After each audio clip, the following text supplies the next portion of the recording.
What's up, everybody? Thralls of Metal coming at you once again, this time with a retro review. We are reviewing the only album by the band Damageplan, Newfound Power. It was released in 2004 on Elektra Records.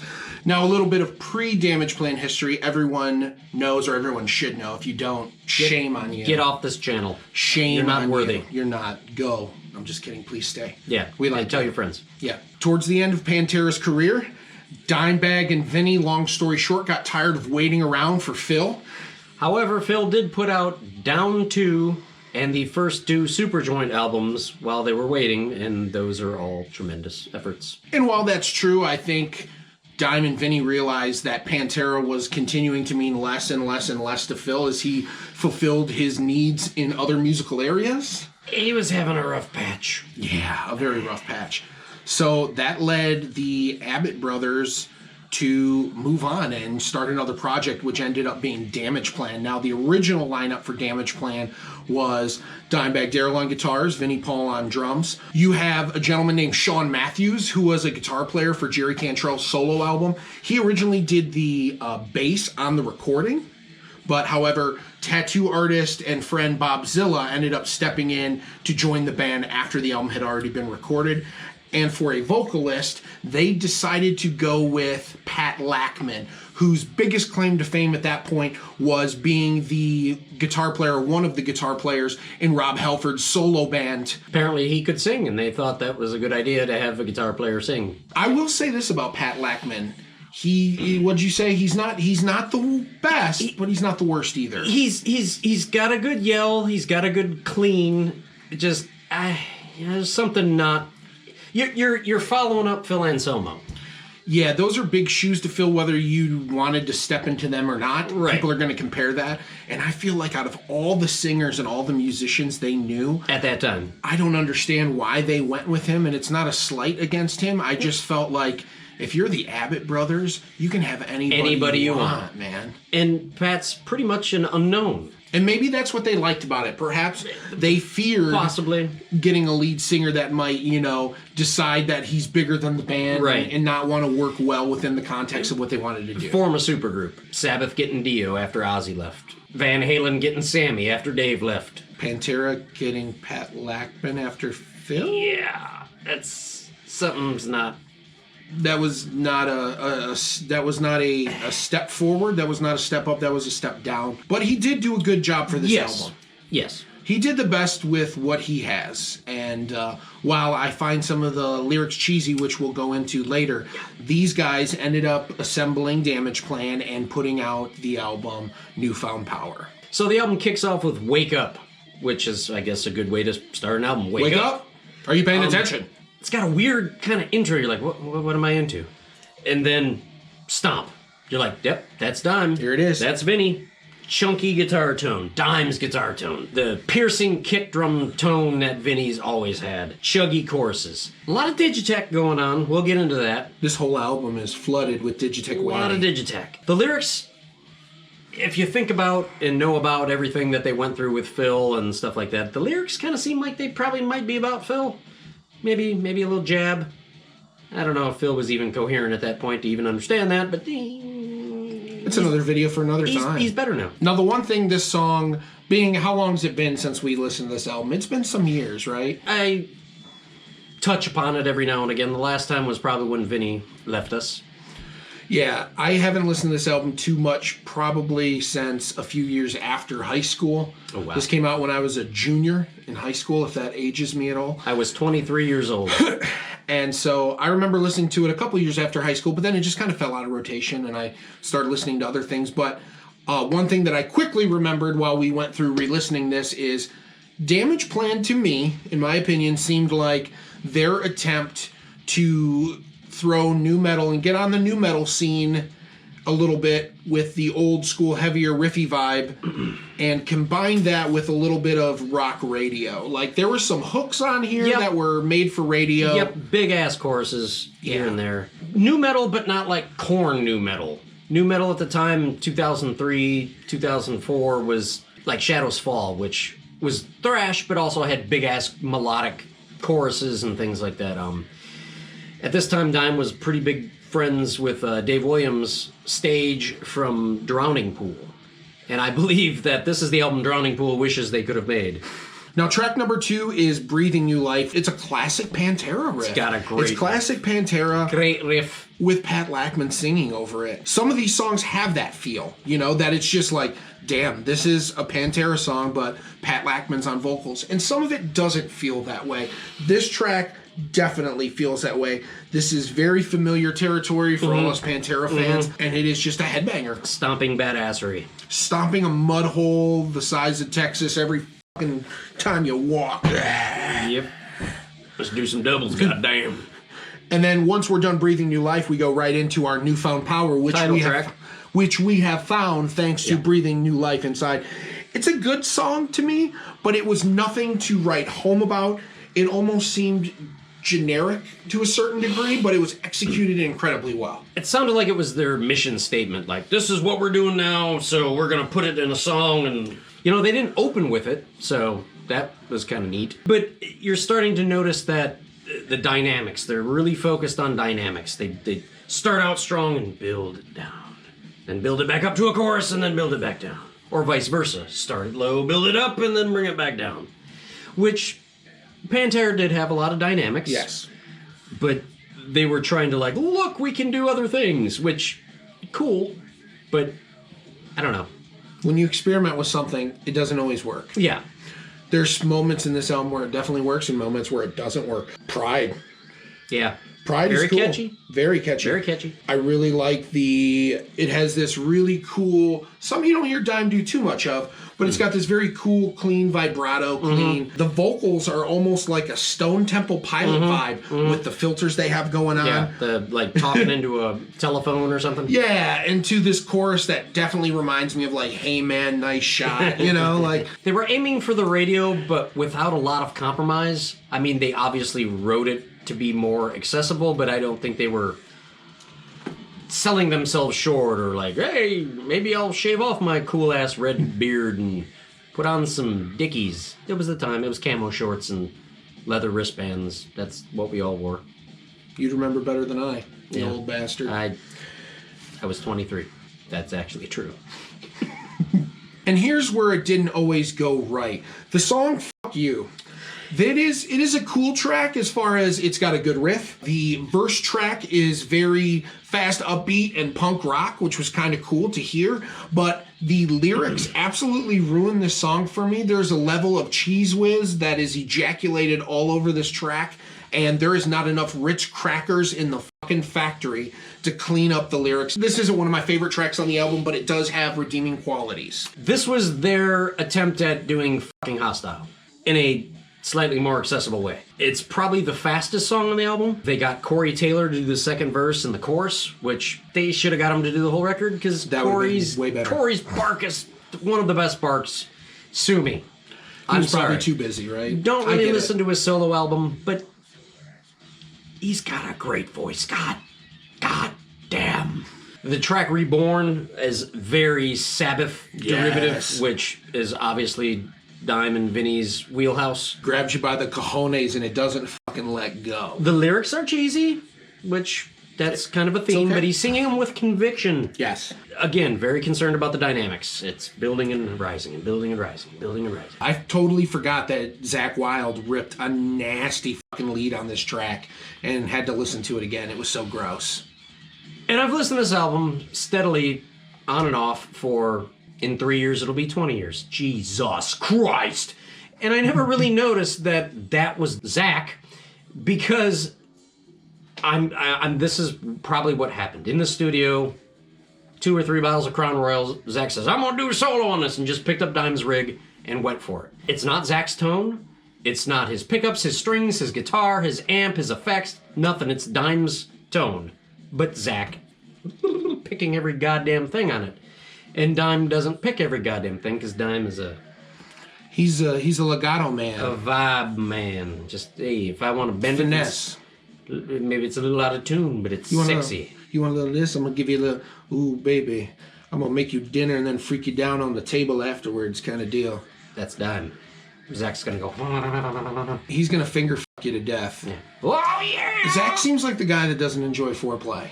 Well, he's been banging the same woman since he was 16. Another instance on how sometimes experimentation does not work is the next track, Explode. It is an explosion of hot poopy to me. It's a song that Limp Bizkit could have written, in my opinion, and I know that's kind of like sacrilege, considering Dime and my love for Dime and Dime and Vidia's legends. But yeah, I did not like Explode. I did not think this worked out well. It seemed like a filler track, maybe. It was either at the end of the writing sessions, or they just like, that one's done. Fuck it. Weird digitech-y wah lead. Dime was really into the digitech at this point. Yeah, and a lot of the solos are very short and compact, which I think were done on purpose, with the exception of a few songs, which we'll talk about here and there like we have been and continuing on. It seems like the solos are very melodic, very unique and creative, because he's putting on these different octaves and stuff and layering it with this digitech whammy to give it a real creepy, weird, classic kind of Dime sound. Dime did this a lot with Pantera, but he would sprinkle this kind of thing in. It wouldn't be an all-the-time thing. This is an all-the-time thing on this album. This is a very prevalent style of soloing for him, with this heavy digitech sound effect on it, but doing more melodic or more quick kind of solos. Yeah, he's serving the song. It's for 4 to 8 bars. He's really compact just to serve the song, but he's really like, oh, if I push the pedal, it goes wow. It worked in Becoming. Boom, wow, boom, boom. Yes, but Explode. Yeah, it just seems like this. He's like, hey, I can pitch it up right here. Ha ha! Yeah, give me another fucking. Get your pole. A cool story about Dimebag is he had a penchant for alcohol. Believe it or not. Believe it or not. And he said in a guitar magazine that I read one time that one of his favorite things to do is when he was at home and he was half cocked before he'd go to sleep, he'd turn on a tape recorder and just fucking jam. And he'd be so blackout drunk he'd have no fucking idea what he did. And one of the joys of waking up the next morning, not only to get that coffee and next shot of tequila, but it was to listen back to those tapes and see what he created overnight, and the riffs and the licks and stuff. So he was something else, man. They broke the fucking mold when they made that. Goddamn rock and read, you hear what I just laid down last night? Holy shit, let's run on some doubles! The track Save Me, that would have been their hit. Yes. And it was kind of a hit. It was kind of a hit. They made a music video for it. But I don't know, you figure this album came out in February, and by December, we'll get to that. Yeah, it's groovy as hell. Big ass chorus. Big chorus. Big hook. Ass chorus. Big hook. That's where Pat shines, is them clean, soaring highs. It's not highs, but it's high in the mid-range. Mid-highs. Mid-highs. Lyrics are silly again, but great lead. Nice nuances in the lead. Great solo. He takes it a little farther than he has for most of this album, and actually does a little bit of shredding here, but also very melodic, very cool statements that he's making, rather than just kind of noodling off the cuff. It wasn't a lead just for the hell of it, like, oh well, this part I should probably lead in, but it was part of the song for sure. Absolutely. Vinny doing some fun stuff in it, a little off time with the bell, which Vinny's bell, whoo!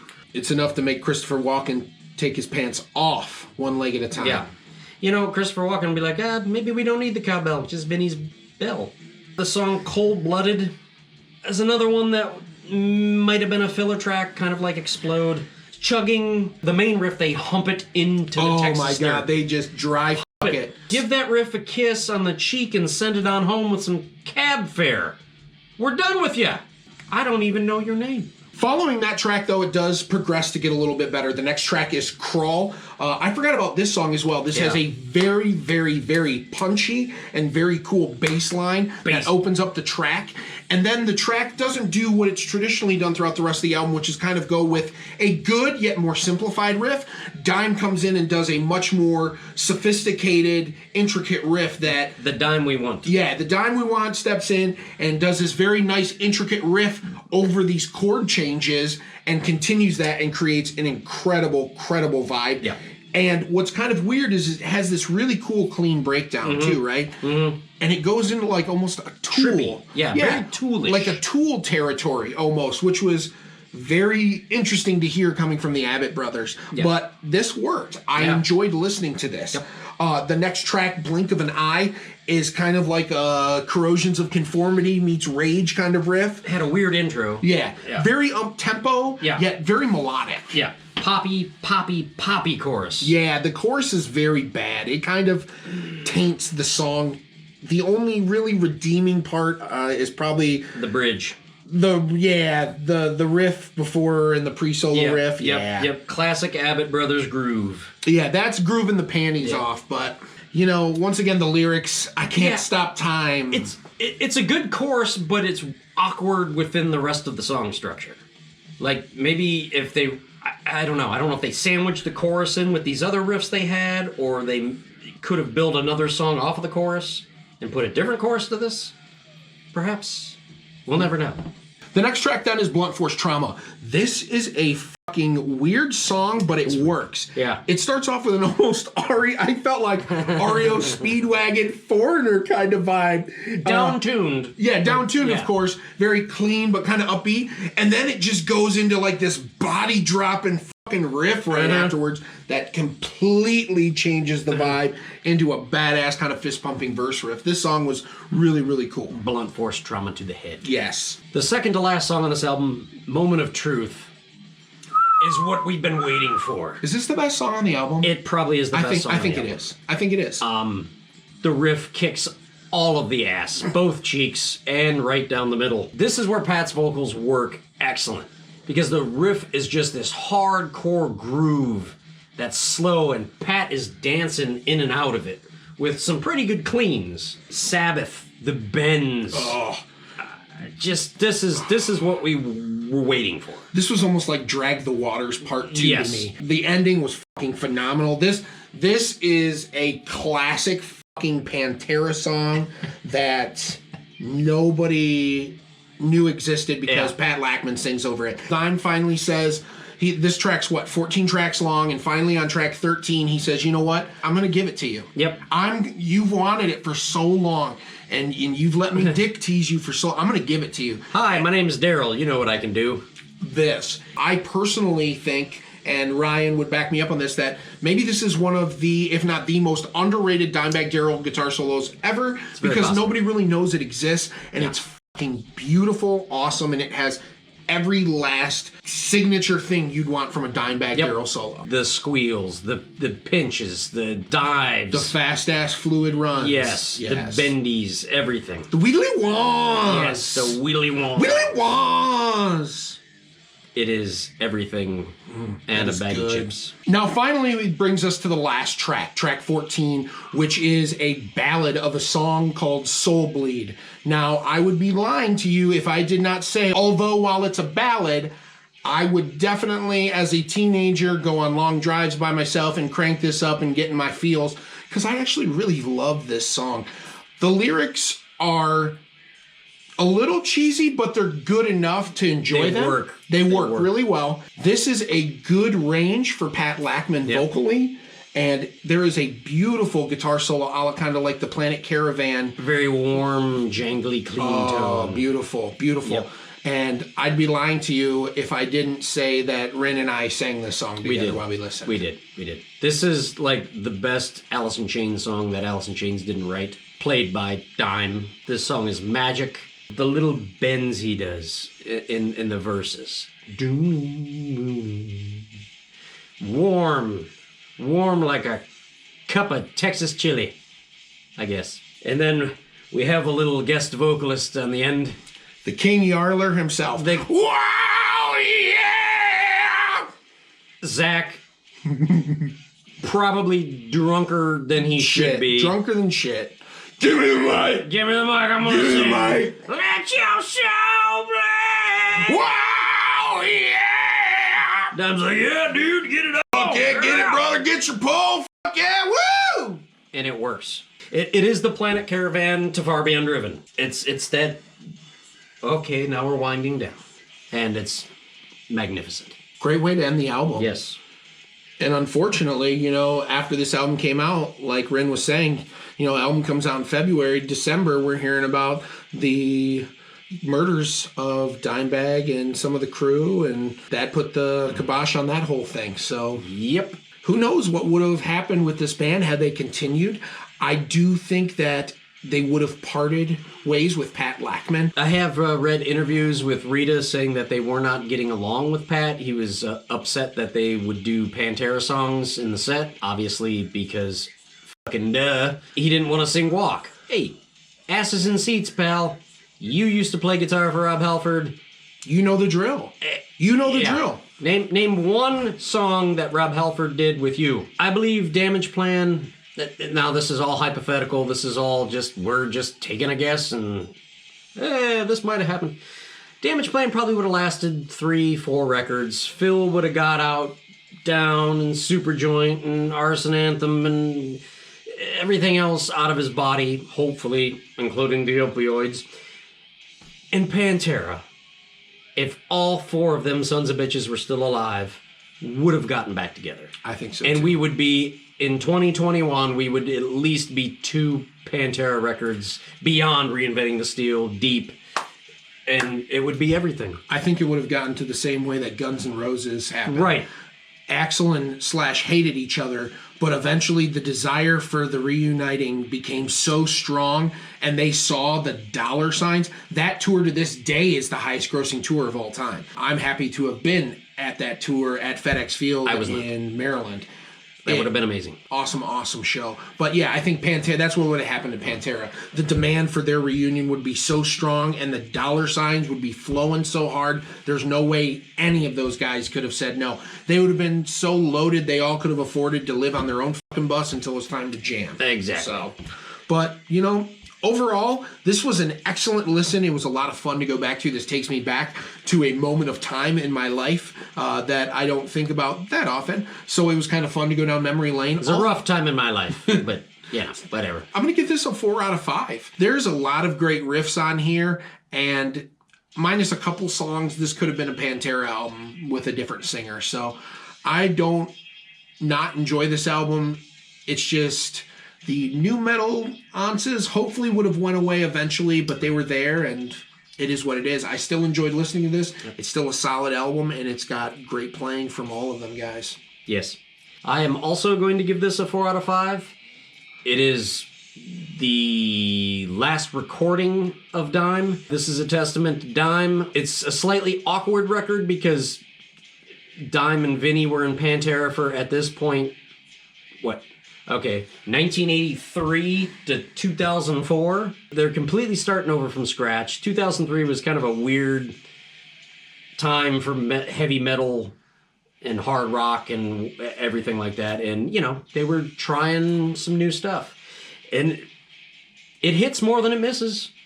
There's a couple missteps, but there's some good things happening. Moment of truth, soul bleed, up your ass. And if you don't like it, see track number 5. Fuck you.